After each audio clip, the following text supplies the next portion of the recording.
Hello everyone, मैं प्रीतम कुमार। आज हम लोग 9th क्लास का चैप्टर मैथ का फर्स्ट चैप्टर नंबर सिस्टम के बारे में पढ़ेंगे। नंबर सिस्टम में हम लोग पढ़ेंगे कि नंबर कौन किस किस तरह का होता है और इसलिए एक दूसरे से किस तरह से अपने में ऑपरेशन करता है। ऑपरेशन का मतलब यहाँ ये हुआ कोई एडिशन, सब्सट्रैक्शन, मल्टीप्लिकेशन, डिवीजन, इसका प्रोसेस अपने में ये किस तरह से करता है। तो नंबर सिस्टम में पहले हम लोग देखेंगे नंबर का किस तरह से डिवाइड किया गया है नंबर को। जैसे हम लोग पहले देखेंगे नंबर को इमेजिनरी और रियल नंबर में डिवाइड किया गया है। इमेजिनरी नंबर हो गया यदि हम किसी भी नंबर को यदि रूट के फॉर्म में लिखे हुए हैं तो ये रूट अंडर -1 यदि आ रहा है स्क्वायर रूट, तो ये मेरा आयोटा कहलाएगा। आयोटा इस तरह का नंबर रियल में नहीं देखा जाता है, तो ये इमेजिनरी नंबर हो गया। रियल नंबर जो हमको रियल में दिखता है, जिसको हम लोग देख सकते हैं अपने डेली लाइफ में, तो इस तरह का नंबर रियल नंबर कहलाएगा। इसके दो पार्ट होते हैं, रेशनल नंबर और इरेशनल नंबर। रेशनल नंबर को हम लोग p/q के फॉर्म में लिख सकते हैं और यहाँ पर q का वैल्यू 0 नहीं होना चाहिए। इसलिए क्योंकि यदि q का वैल्यू 0 आ गया तो ये वैल्यू मेरा इन्फिनिटी हो जाएगा और इन्फिनिटी मेरा रेशनल नंबर नहीं है, वो इरेशनल नंबर है। तो उसके बाद हम लोग देखेंगे इरेशनल नंबर। इरेशनल नंबर को हम लोग p/q के फॉर्म में नहीं लिख सकते हैं। कोई भी नंबर है तो p/q के फॉर्म में नहीं लिख सकते हैं, तो किस फॉर्म में लिखेंगे? तो ये मेरा कोई भी नंबर है जिसको हम लोग रिकॉग्नाइज नहीं कर पाएंगे, उसको एक डिफिनिट शेप नहीं दे पाएंगे, तो वो मेरा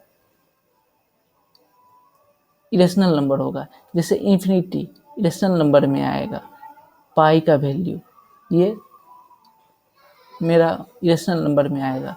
कोई ऐसा नंबर जिसको रिपीट नहीं हो, वो कंटिन्यू प्रोसेस में है ही, वो इरेशनल नंबर होगा। उसको हम लोग p/q के फॉर्म में लिख ही नहीं सकते हैं। इसके लिए इसका एग्जाम्पल हम लोग आगे देखेंगे इरेशनल नंबर का। अब रेशनल नंबर को डिवाइड किया गया है 4 पार्ट में, natural number, whole number, integer और फ्रैक्शन। हम लोग जानते हैं नेचुरल नंबर क्या होता है। नेचुरल नंबर जो भी नेचर में हम लोग देखते हैं, कोई भी क्वांटिटी जो हम लोग देखते हैं नेचर में, वो 1 से शुरू होता है, इसीलिए इसको नेचुरल नंबर बोला गया है।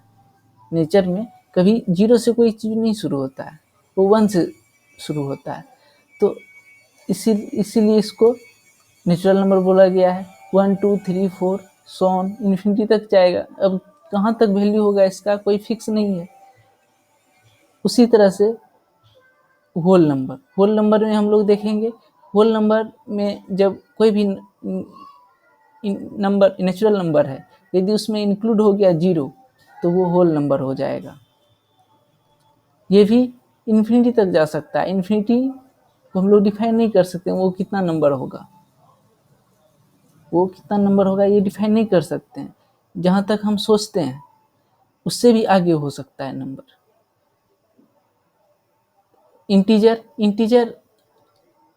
इंटीजर मेरा कोई भी ऐसा नंबर जो कि पूर्ण अंक हो, उसमें ऐसा नहीं कि वो इस तरह से दिखा रहा हो कि फ्रैक्शन में वो नहीं हो, वो फ्रैक्शन में उसको ला सकते हैं, p/q के फॉर्म में लिख सकते हैं उसको भी, लेकिन उसमें मेरा पॉजिटिव और नेगेटिव दोनों आएगा और 0 भी आएगा। पॉजिटिव नंबर आएगा, उसमें 0 आएगा और नेगेटिव नंबर भी आएगा। फ्रैक्शन कोई भी नंबर यदि हम p/q के फॉर्म में लिख रहे हैं,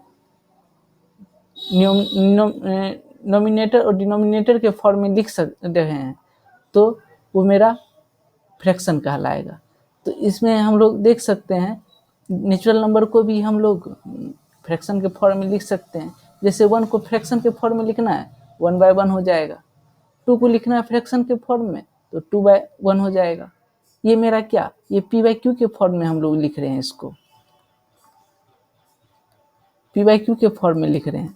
मतलब ये रेशनल नंबर हम दिखा रहे हैं। नेचुरल नंबर किस तरह से एक रेशनल नंबर है। होल नंबर को भी हम लोग रेशनल नंबर के रूप में लिख सकते हैं, जैसे 0/1। 0/1 क्या है, इसका वैल्यू कितना होगा, 0 होगा। लेकिन यदि हम वही 1/0 कर देते हैं, इसका वैल्यू क्या हो जाएगा, इन्फिनिटी हो जाएगा। ये मेरा रेशनल नंबर में नहीं आएगा, ये मेरा रेशनल नंबर में आ रहा है 0/1। 1/1 ये मेरा रेशनल नंबर में आ रहा है, p/q के फॉर्म में है ये मेरा। और यहाँ पर हम लोग देख रहे हैं, यदि 1/0 हम लोग लिख रहे हैं तो q का वैल्यू कितना हो जा रहा है, 0 हो जा रहा है। तो लेकिन रेशनल नंबर का डिफिनेशन में ही है q का वैल्यू 0 नहीं होना चाहिए, नहीं तो वो रेशनल नंबर नहीं कहलाएगा, उसका वैल्यू इन्फिनिटी हो जाएगा। फिर 2 को भी उसी तरह से p/q के फॉर्म में लिख सकते हैं। अब इंटीजर को देखेंगे, इंटीजर में कोई भी पॉजिटिव नंबर हो गया 1 2 3 4 जो भी है, और निगेटिव में जो भी 0 के लेफ्ट साइड में है नंबर लाइन पर, वो भी इंटीजर में आ गया। उसको भी हम लोग p/q के फॉर्म में लिख सकते हैं। जैसे -2 हो गया, -2/1 हो गया, इसको -2 हम लोग बोल सकते हैं। ये p/q के फॉर्म में इसको हो गया लिखा हुआ।